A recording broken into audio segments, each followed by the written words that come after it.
Puji Tuhan, saudara kekasih dalam Tuhan, selamat pagi semuanya. Saudara, saya dan tentu saudara sekalian bersyukur atas kesempatan yang Tuhan anugerahkan kepada kita di hari ini.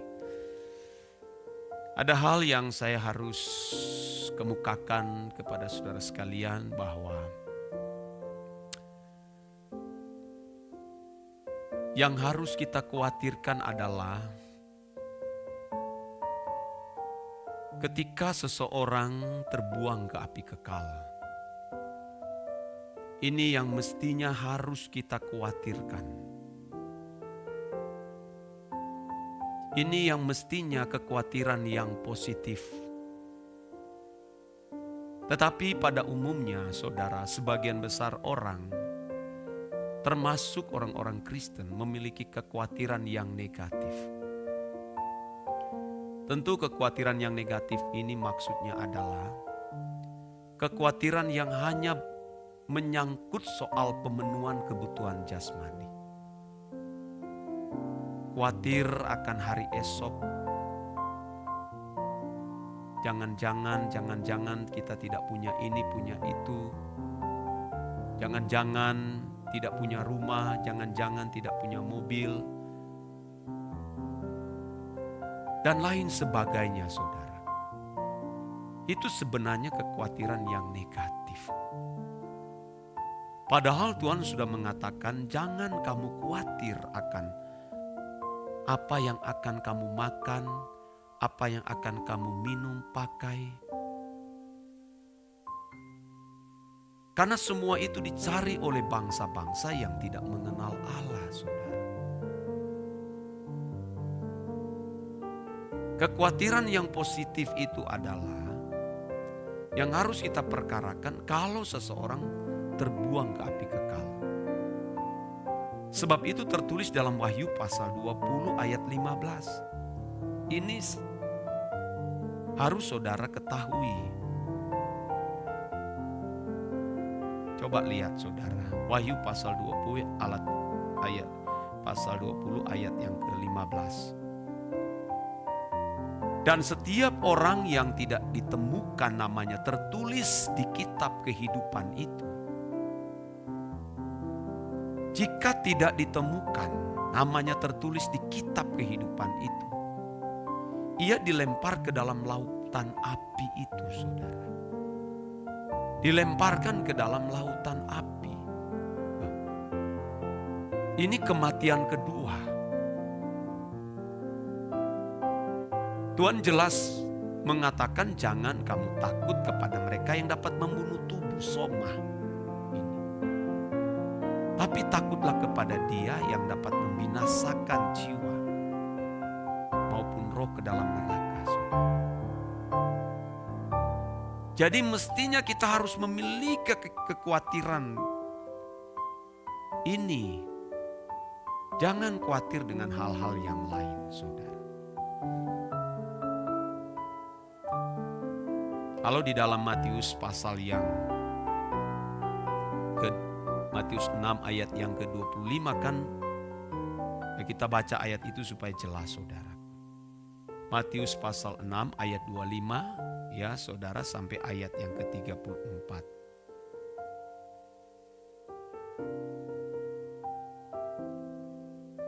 Ayat 25 ya. Ini jelas. Karena itu aku berkata kepadamu, jangan khawatir akan hidupmu, akan apa yang hendak kamu makan atau minum. Dan janganlah khawatir pula akan tubuhmu, akan apa yang hendak kamu pakai. Bukankah hidup itu lebih penting?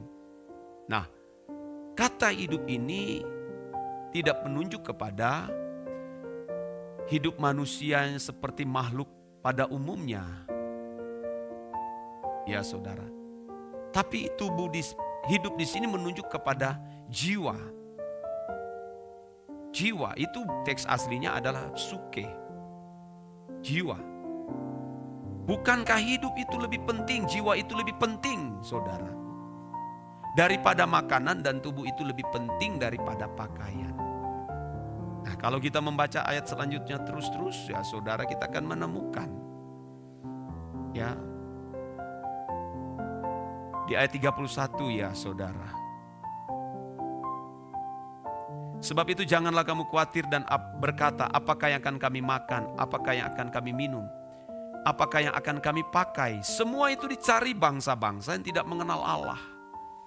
Tetapi kamu carilah dahulu kerajaan Allah dan kebenarannya, saudara. Ya.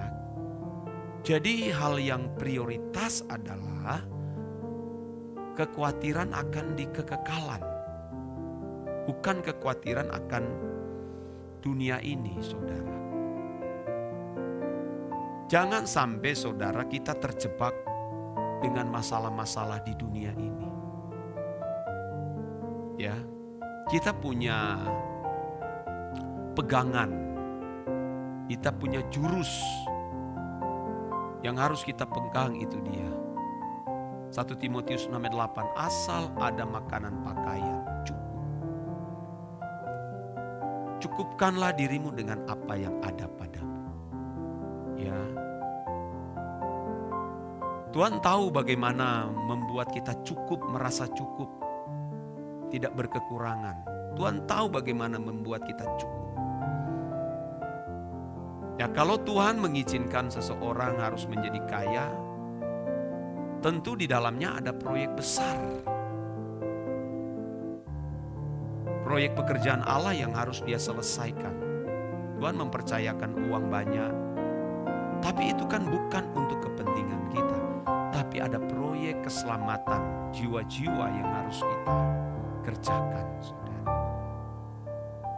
Jangan terjebak dengan tipuan kuasa kegelapan. Ngeri kalau sampai seseorang tidak dilayakkan masuk di kerajaan Bapa. Ini yang mestinya harus kita perkarakan. Kita harus merasa khawatir. Nah, orang atau sebagian besar manusia ini tidak memikirkan hari esok. Tidak pernah khawatir akan hari esok yang menyangkut kekekalan. Yang diperkarakan hari esok, bagaimana saya tidak punya rumah, bagaimana saya tidak punya masa depan di bumi ini. Oh saudaraku, jangan perkarakan itu. Walaupun kita juga harus nantinya Tuhan kasih, Tuhan berikan. Oh bersyukur, enggak jadi masalah, saudara. Karena sebagaimana kamu datang sendiri dengan telanjang, kamu juga akan pulang sendiri dengan telanjang, saudara. Ayub mengungkapkan itu. Ayub telah mengungkapkan semua itu, saudara.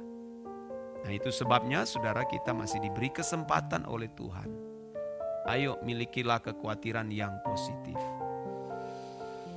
Sebab kita tidak tahu akan hari esok kita. Ya. Kalau di ayat-ayat yang lain, ya kumpulkanlah harta di sorga bukan di bumi. Pikirkanlah perkara-perkara yang di atas, bukan yang di bumi. Jangan menganggap ini tidak penting. Yang penting itu adalah hari esok di kekekalan.